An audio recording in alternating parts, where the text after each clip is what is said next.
Hey, everybody. We're here. We're live. Hello. So here's the thing. These panels around the Kindle Flash sale are not about the sale itself. They're really about the authors. They're about the authors and why they wrote their books and how they got past the voices in their head about maybe I'm not supposed to write this book. Who am I to write a book? And also their marketing plans for their books, because that's a really important piece that I think a lot of authors skim on the details a little bit when they're writing their book. They don't really have a plan for what comes next. So I do want to introduce you to these fine authors, these three authors that are with me today, and you will hear a lot of live streams from me and other authors in this Kindle Flash Sale campaign. There are 56 books discounted to 99 cents, but it does end. It ends on Thursday, December 4th. I feel very somber telling you that, but it's Tuesday, so you can still go grab it. Go to kindleflashsale.com and get as many or all of the titles that you'd like. Of course, we always would appreciate a review for the ones you enjoy the most. Without any further delay, let's kick things off. Amanda, would you introduce yourself and tell us your book title and who's the ideal reader for your book? Who would be the person who would benefit from reading it the most?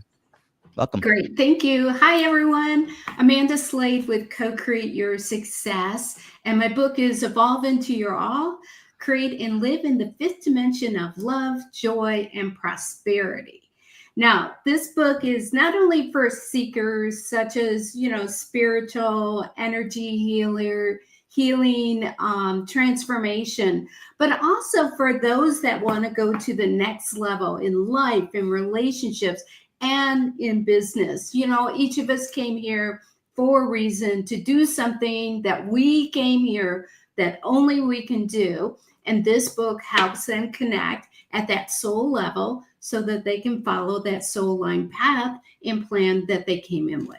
I love it. I feel like the right people are called to a book like this. So I love that you're sharing a little more of the context. Diana, why don't you share with us a little bit about your book title and who your readers are? Okay. Hi, everyone. My book is Whole Heart Social Media Success Formula: What to Say, Where to Play, and How to Win. Intentional Social Media for Purpose-Driven Entrepreneurs.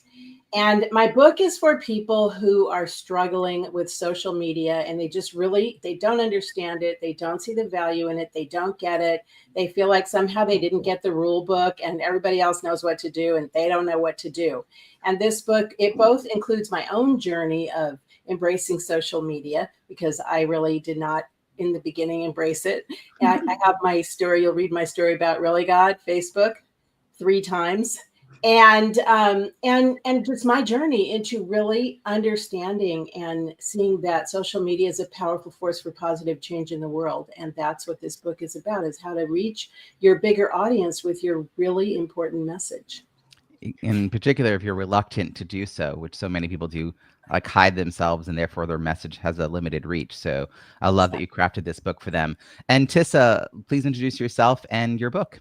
Hello, I'm Tissa Richards. This is my book, Rethinking Resilience. This is a book that basically says, what if everything you've been told about resilience is wrong and you're tired of being told to bounce back and thinking about it in a survival mode or crisis mode? So this is for leaders and teams and individuals in your life. So your life and your leadership, where we need to look forward and not backwards.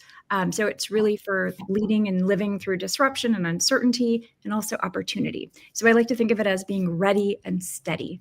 And so the target audience is anyone that is essentially, I think, alive and handling life today. I know it's really hard when I tell authors, be really clear and specific about who your ideal reader is. But there are some books that, while I'm sure you have a more nuanced answer to the ideal reader, it really is. These books are all 3 of these have a relevancy in this moment.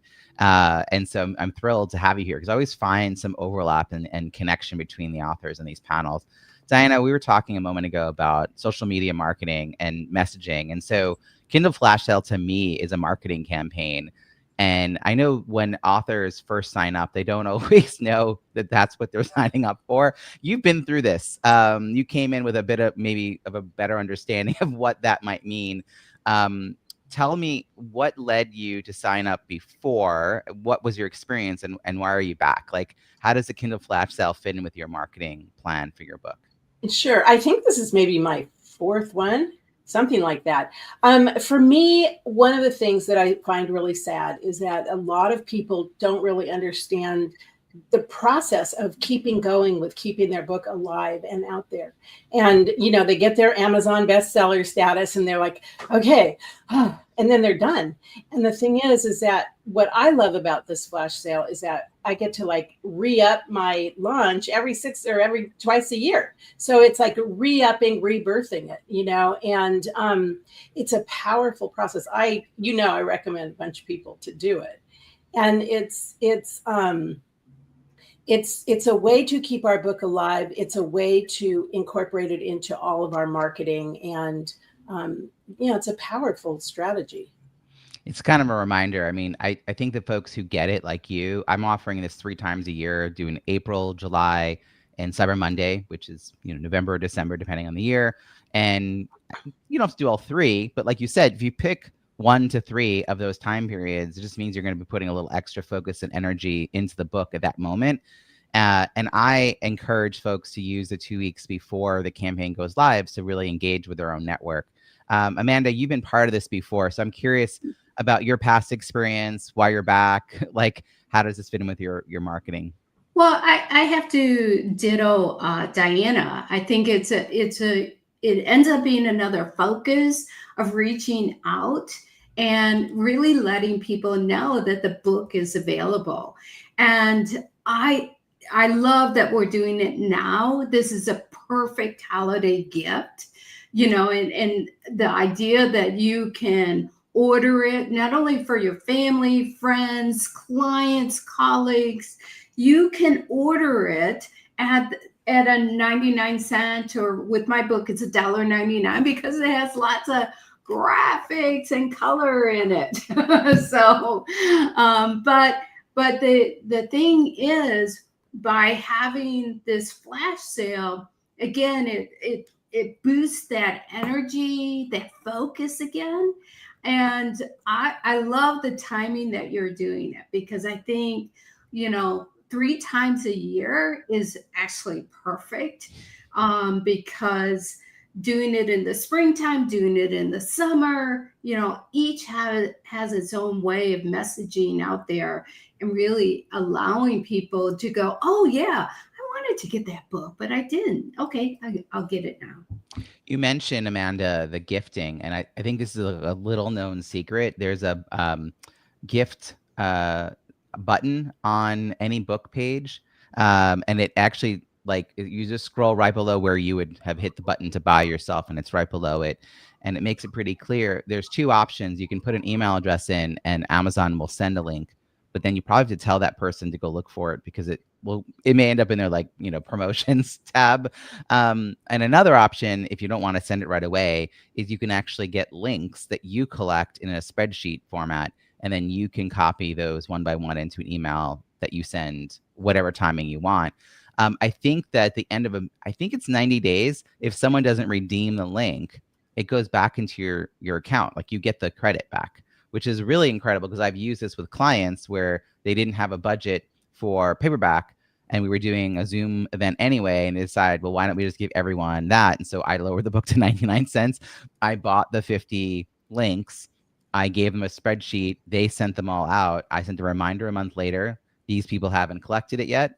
And at some point, some money showed up back in my account for the people who didn't take action. So they feel like they got value. I know the audience who wanted it got the book, but I didn't have to sit there like shipping everything. So Tissa, you and I have been working together very collaboratively this year on your book. Yeah. And we'll get to your reviews in a little bit, because I'm really proud, because I hadn't seen how well you had done recently. And I'm like looking at your numbers now, and I'm like, oh, we're going to talk about that.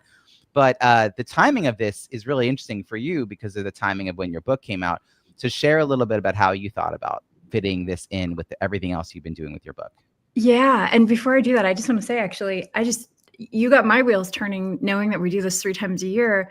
I should have put my first book on this, and I'm going to do it next time because, as both as both Amanda and Diana said, I think it's a way to breathe life back into, an older book. So, Robbie, we're putting the first book on the next one. Brilliant.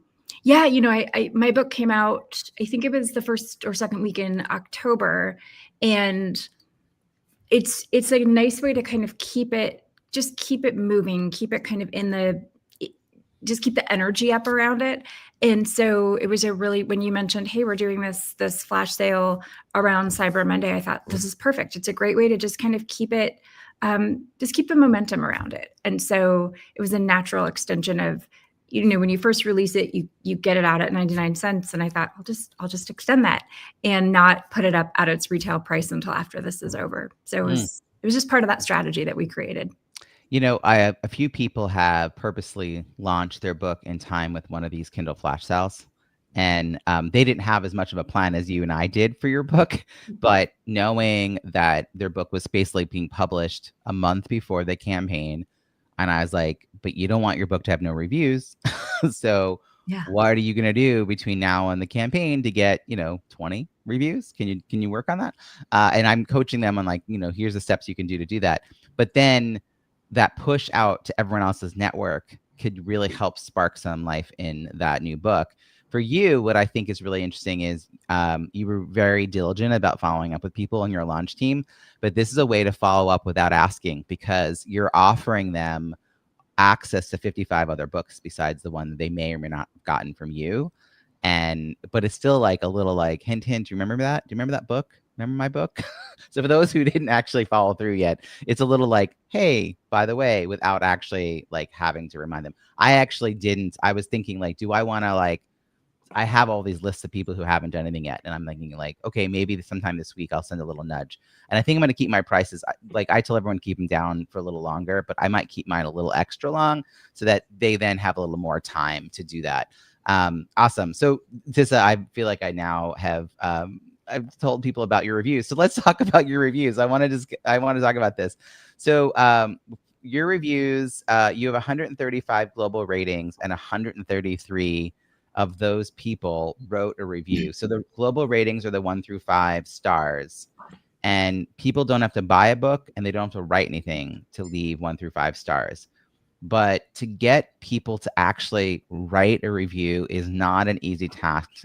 Why was that important to you? That's maybe my first question, because it's not important to everyone. Why was that important to you to get reviews, and what was the process you went about to do that? Yeah, I want to give you a lot of credit for this, because I when we met, gosh, it was back in the summer, I think, I think we really talked about the credibility that reviews give you. It's with the first book, I released it and then I just left it out in the world and thought people will find it. And they have over the years. But I think, one of the things you said really stuck, which is that the more reviews you have, obviously, the more it factors into the algorithm on Amazon. But just the other parts of my business, the speaking, the coaching, the workshops, the courses. When people go to look at your books, there's so much social proof there and credibility building. And so some of the really ephemeral pieces that feel good for your ego. Yeah, it's number one in this category. It's number one new release, but they're so short-lived, but those reviews will be there forever. And, if I'm going to go do a keynote and someone's looking at 2 speakers, or they're going to buy a bunch of books for an event, and this book versus that book, it has this many reviews, I think there's a perpetuity of credibility there. And so it felt important, this timing, this topic, how relevant it is. And if it stands alone like this, it felt, you really helped me understand the importance of that. And so it made sense to sort of invest the time, the resources, and the pulling on my network to help me activate that and that launch team. So that's what we did as part of the book launch. Yeah, it's really, it's about having a purpose around it. Amanda, what would you like to add? I just want to shout out on that. With your book, this is what people need right now to go through what's going on in the world. They have to have this resilience.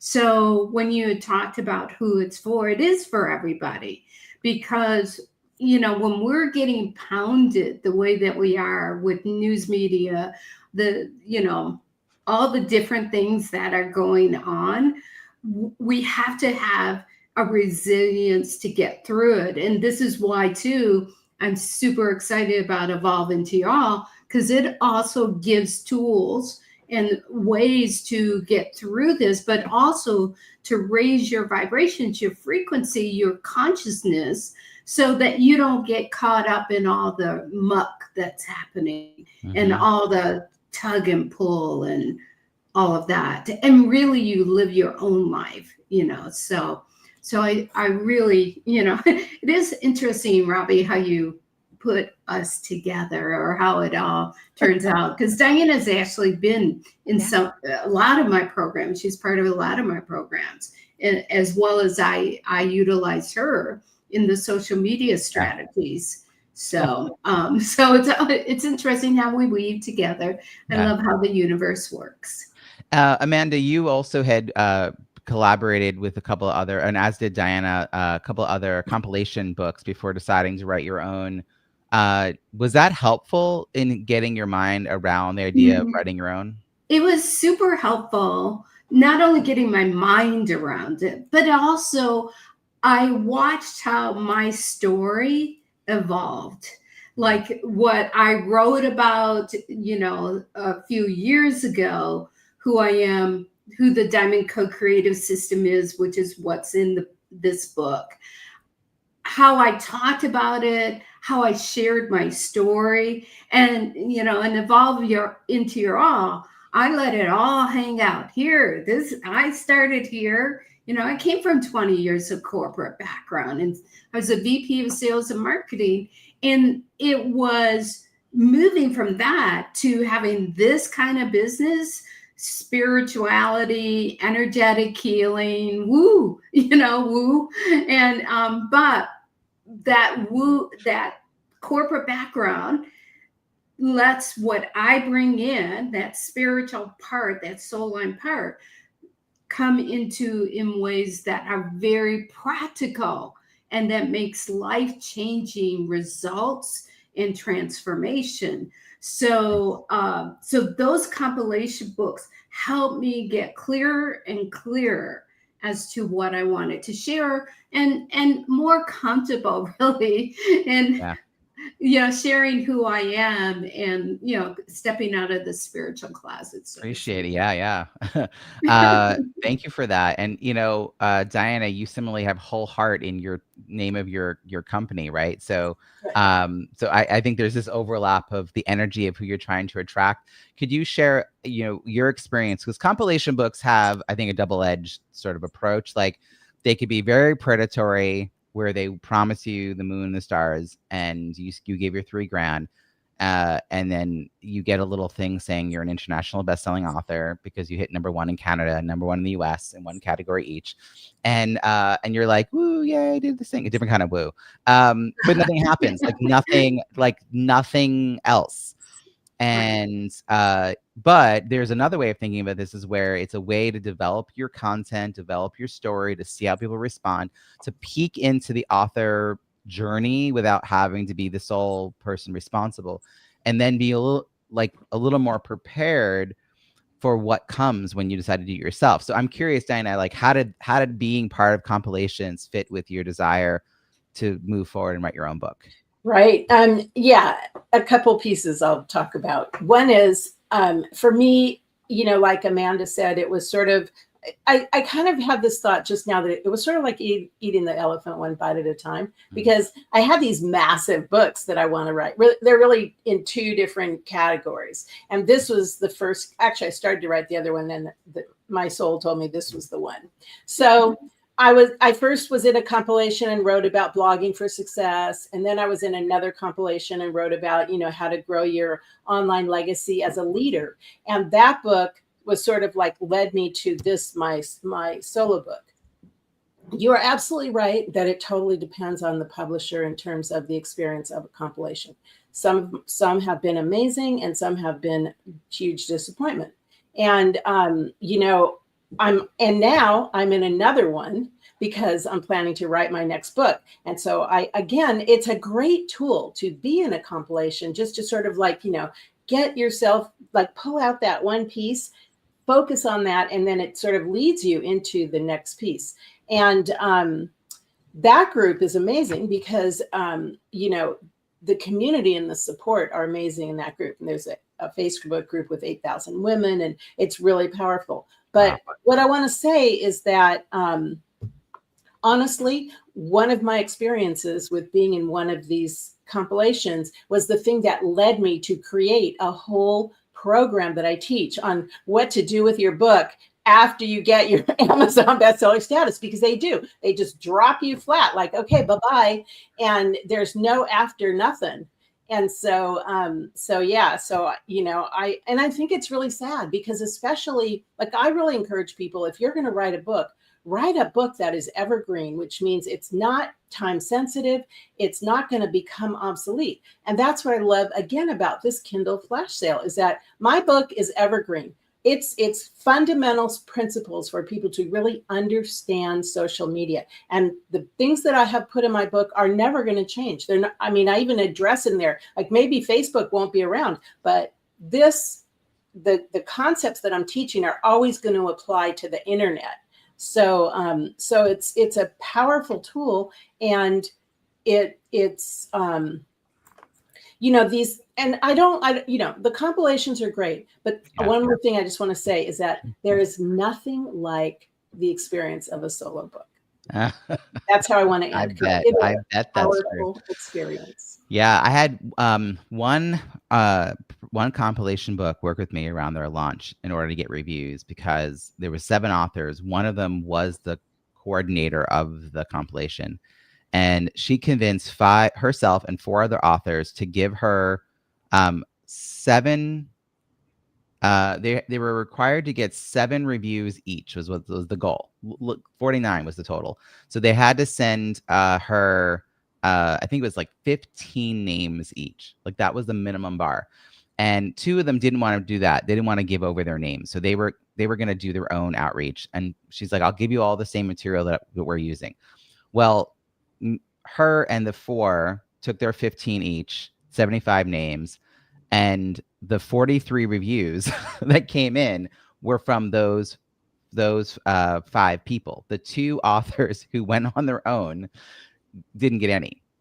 So it's like, basically saying, like, if you're going to do this, like, well, don't you have 15 people you'd want to tell about your book that you're part of? Like, can you not think of it? So just like making a little bit of an effort to have that, because going back to what Tissa said, like, that book now is probably at 50. I'm guessing it's now at 50 reviews. It's been out for like 6 months, because it was it was there and it has some momentum. It's really hard to get those first 4 reviews when there's been no reviews. Like, then no one's going to review your book. And speaking of evergreen, so I wrote a book about using Zoom, break out of boredom, low tech solutions for highly engaging Zoom events. And while I was writing it, Zoom was changing where the buttons were. But I wrote about the like strategy and philosophy and purpose first design and online facilitation techniques that are true for any platform, and a lot of it even for in person.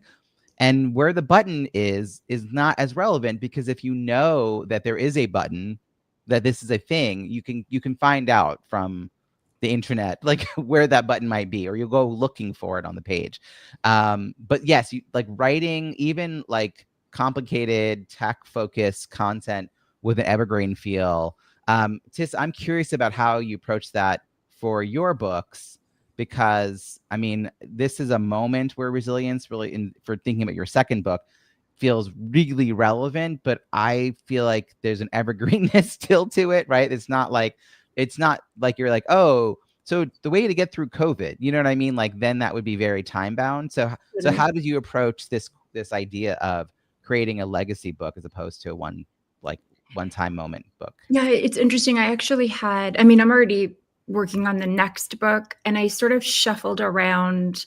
I know the next 2, and I shuffled around the sequence of which one I was going to write based on, I think, the urgency. So yes, I think resilience is, and especially the concept of rethinking it for our time, it is evergreen, but there's an urgency sometimes. And, you know, the next two that I'm going to write, I think this is the first time I've said it out loud on like a recorded live, you know.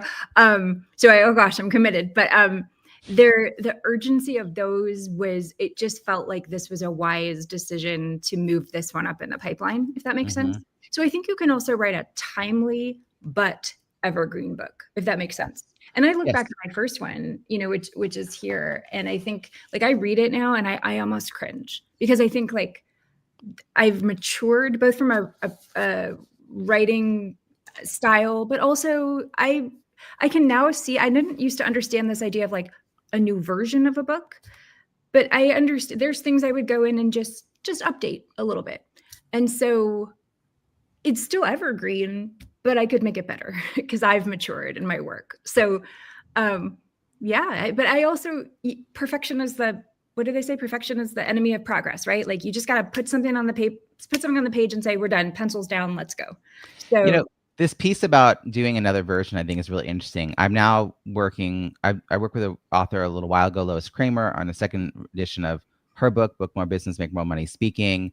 I work with other authors in the second edition of their books as well. And I think what's really interesting is it's like you have to have the math is like you have to have at least 10% different, like I mean minimum.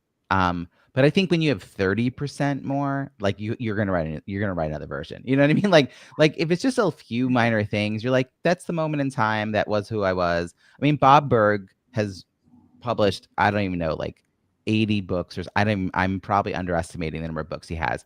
I'm sure he doesn't like think exactly about each one the same, right? So this is what happens. Like if you're really prolific and you produce lots and lots of content, you evolve over time, and then you decide whether to move that book forward with you by adjusting it. But if it's like not even 10% adjustments, then no.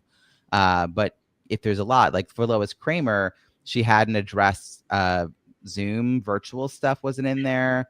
AI wasn't in there. And like it was really relevant to the speaking business that she addressed those two things and like one other thing, maybe like affiliates or something. But that was enough for her to make the decision to redo it, because it's not like an easy task either to revamp a book. Like it's a lot to go through. So yeah, I think it's like don't get stuck and not hit publish. Don't like be like, oh, never mind, I may not believe this in 10 years. Like go and put it out into the world. Well, I love that you all did put your content out into the world in whatever form or fashion you did. I love that you're part of this Kindle flash sale, and I want to encourage anyone who's listening in, they can check it all out at kindleflashsale.com. We have 56 books across 4 different categories. They're all 99 cents. Some are $1.99 because their Kindle file sizes are a little bit bigger because of all the beautiful graphics they have in them. But they're at the best discount you'll ever see them. This is the lowest price you'll ever see them at, and it's going to go away December 4th. So go check it out. Go to kindleflashsale.com. Panelists, thank you so much for joining us for this conversation. I've really enjoyed it. Thank you, Robbie. Take care.